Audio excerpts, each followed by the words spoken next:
Today marks 3 weeks since Governor Roy Cooper announced our state's stay-at-home order. And for 3 weeks, we've done our best to follow the rules, slow the spread, and save our neighbors. The results so far are twofold. First, public health. We see more cases every day, but health experts say social distancing is working, and we need to keep it up. Second, economic effects. Hundreds of thousands are now without a paycheck, looking for relief from the state, desperate to make ends meet. When and how we reopen depends on how we balance these two things.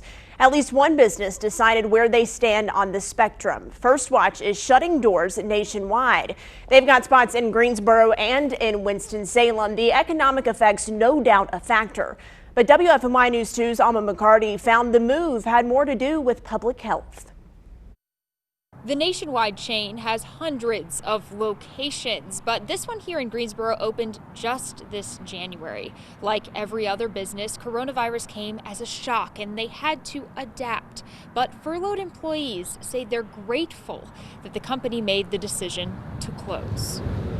General Manager Allison Forrester says they were just starting to find their groove when everything suddenly changed. And the governor released the statement that he was going to close all businesses that were non-essential. We ended up furloughing our employees at that point. And then until recently, it had been myself and 3 other managers running the restaurant. We moved to online ordering and doing takeout only. Forrester says they were keeping busy, serving up breakfast and brunch.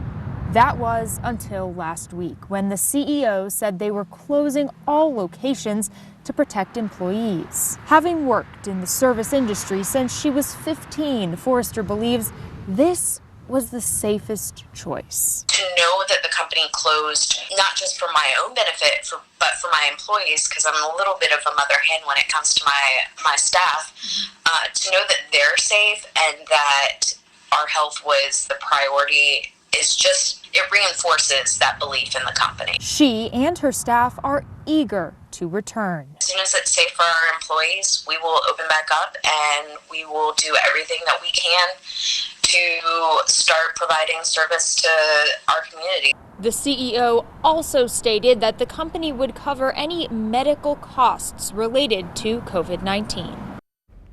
Alma, thank you. Hundreds of thousands of workers in our state are trying to get unemployment help. The Department of Commerce reports they've received more than 630,000 claims. They've paid and completed just over 211,000 of them. That comes out to more than $358 million paid out. And the department knows there's still a lot more work to do. Today, they announced plans to triple their staff in the coming weeks. Right now, they have about 500 people processing claims. They added just more than 400 additional people in the last month. And by the end of next week, they hope to have more than 1,600 people total. Small businesses are running into a different issue. The Paycheck Protection Program, or PPP, is out of money. $359 billion dried up nationwide. Now, some businesses did get what they asked for. In North Carolina, just more than 39,000 received loan money. That's about $8 billion paid out. Congress hopes to add another $250 billion to the nationwide fund in the coming weeks. A major factor, though, in reopening our state and the country, testing. Governors are responsible for testing, and I hope they're going to be able to use this tremendous amount of available capacity that we have. We need testing to be more widespread, and we need to use it to give us a better indication of where we are in this fight. WFMY News 2's Marissa Tansino joins us live in Greensboro tonight. Marissa's doctors all over the state, they say they need more tests, and some are starting to feel some relief. Well, Maddie, it's been a tough few weeks for doctors. I spoke with one doctor who went weeks without testing and had to send some of her patients to the hospital instead. As North Carolina ramps up testing efforts, doctors feel some relief. Some have gone weeks without tests, sending their patients elsewhere. It's gone up 88%. That's good.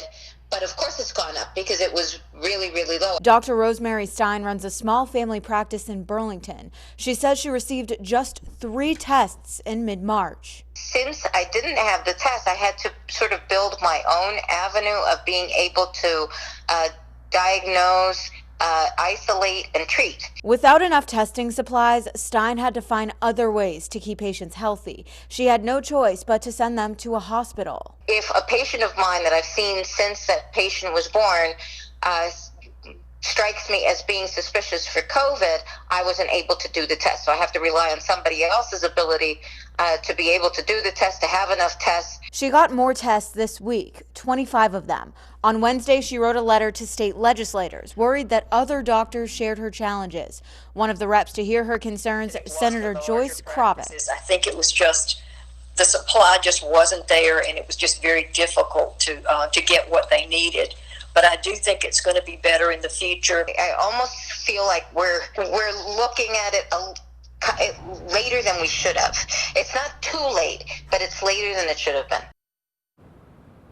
Now, Stein says she is very grateful for those other tests that she did receive earlier this week for her small practice. Statewide, more than 73,000 people have been tested, and Governor Cooper says the federal government has helped with supplies, but they still need more. Marissa, thank you. UPS says a worker died from an illness this week, and now they're cleaning the areas where they worked. They won't confirm if the person had coronavirus. Now a local union is trying to get answers. A local Teamsters union says the UPS employee was one of their members, and they want UPS to turn over the results of a coronavirus test. We asked the Guilford County Health Department if they could confirm the case, and we have not heard back. Harris Teeter confirms 3 workers at a distribution center in Greensboro tested positive for coronavirus. They're now getting medical care. They released a statement saying, "We worked closely with local and state regulatory agencies, followed all sanitation and cleaning procedures, and communicated with and supported our valued warehouse team." We wanted to know exactly what businesses have to report in situations. Under state and federal laws, they can't disclose health information because it's confidential. Only the person or next of kin can give permission.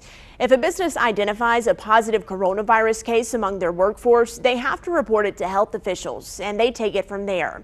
In the meantime, the employer must take preventative steps. N95 mask, gloves, eye protection. In the case of COVID exposure, then we're wearing full Tyvek suits. You want to clean everything first before you go to the disinfection, because the disinfectant doesn't know the difference between dirt, gum, or the virus.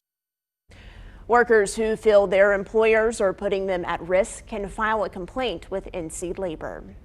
The North Carolina Division of Adult Corrections says there's a coronavirus outbreak at one of their facilities. They say there are 8 confirmed cases at Noose Correctional in Goldsboro. None of them have been hospitalized, but the state is keeping an eye on the facility. Right now, there are 35 total cases in prisons across North Carolina. New at 11, Greensboro police say a man is dead after a shooting earlier this evening. This was the scene on Beckford Drive tonight. Police say 4 people were shot. 3 went to the hospital with injuries. 44-year-old Bernard Phillips did not survive. All 3 other victims have non-life-threatening injuries. 1 is a juvenile. Police say this is a murder case and they are looking for suspects. They say the suspects were last seen driving a dark-colored sedan. Call Crime Stoppers if you have any information.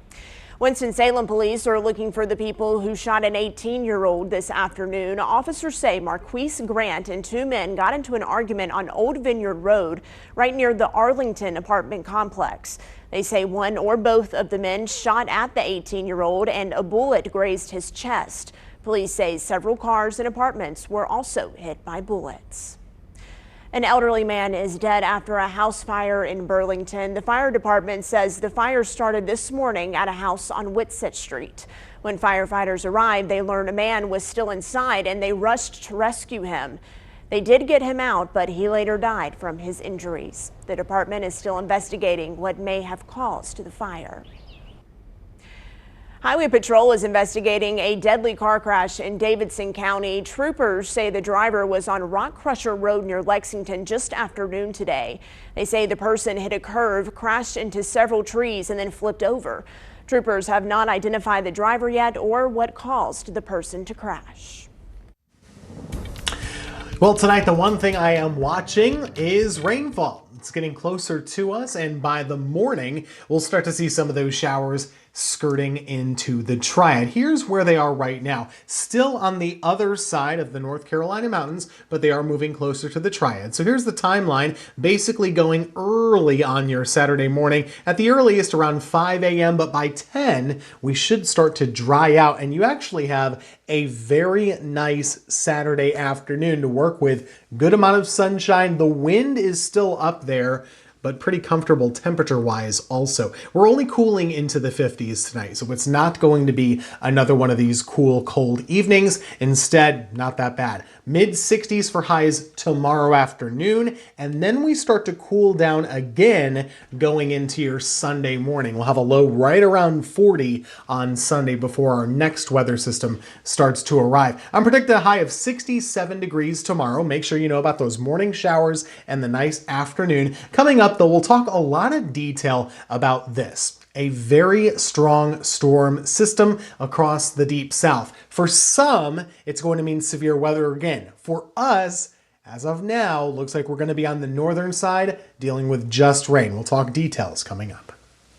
Well, all 4 Crystal Coast beaches will reopen this weekend as more counties roll back stay-at-home restrictions. But don't pack your bags just yet. The beach likely won't look like this for a while. Public beach access points and facilities are still closed. Only people who live there full-time will be able to be on the beach, and they must maintain social distancing. Groups larger than 10 are not allowed. Some good news for Greensboro nonprofits. The city's virus task force raised more than $344,000 this week. The money goes to help nonprofits who are helping other folks. In the last 3 weeks, they collected $1.3 million, and they hope to raise another $2 million. You can donate by texting VIRUS to 40403 or find the link to donate on our website. 3 of North Carolina's biggest universities are partnering with the state to fight coronavirus. Governor Cooper announced UNC, Duke, and ECU will start to research the percentage of people who had coronavirus but did not have symptoms. Cooper hopes the research will better show how the disease spreads. Well, earlier this month, we showed you these photos, family portraits taken from their front porch. A Triad woman takes these photos on her afternoon walks. Tonight, we hear more from Erin Mittmeyer and what inspired the idea. Erin Mittmeyer grew up on a farm, so she knows about walking. Out here, it's about a half mile to the nearest house. More than once, we have called each other and said, "Hey, I went to go make a pie. I'm out of eggs. Do you have a couple I can come borrow?" And I've walked across the pasture to go get it. Even in the country, it's nice to go visit your neighbors until COVID-19 changed that. I just wanted people to be able to see their neighbors down the street and say hi and smile. So Erin had an idea. She would walk to visit as many neighbors as possible so they could see everyone else. You see, Erin is a photographer. So yesterday I actually photographed 2 families that had no idea who I was. She takes pictures of everyone she sees in the yard, on the farm, with the truck, but usually on the porch, always 6 feet away. This is a really unique time, and if we can find a way to make something positive out of it, and remember that we did smile some days. Erin has taken more than 100 pictures in the past week. It started with family and then grew. Neighbors heard what she was doing and wanted to take part. I love that people have written me and thanked me for the photos, that they were like, this is one of the best photos we've ever had. Erin is doing a lot more walking these days. Her front porch photos have become quite popular. I think for me, photos are it's the way to stay connected. Every photo she takes is uploaded so neighbors can see each other. They might not be able to visit, but thanks to Erin, a good pair of shoes and a camera. Remembering to smile and find the good times, I think, is so important right now. They get to see each other and remember that life, no matter how chaotic right now, is something special. Kevin Kennedy, 2 Wants to Know. Reminding us once again that physical distancing does not mean emotional distancing. I'm sure those neighbors will hold those memories close and hopefully remember the best about their time together. Well, that certainly brought me joy. We want to know what brings you joy during this time. You can use our hashtag #JoyToYou and share your story to make someone else smile. Well, maybe you were one of the lucky ones to get your stimulus check this week. Some are claiming millionaires are getting far luckier. We verify if their stimulus checks are 10 times the size of yours. That's next.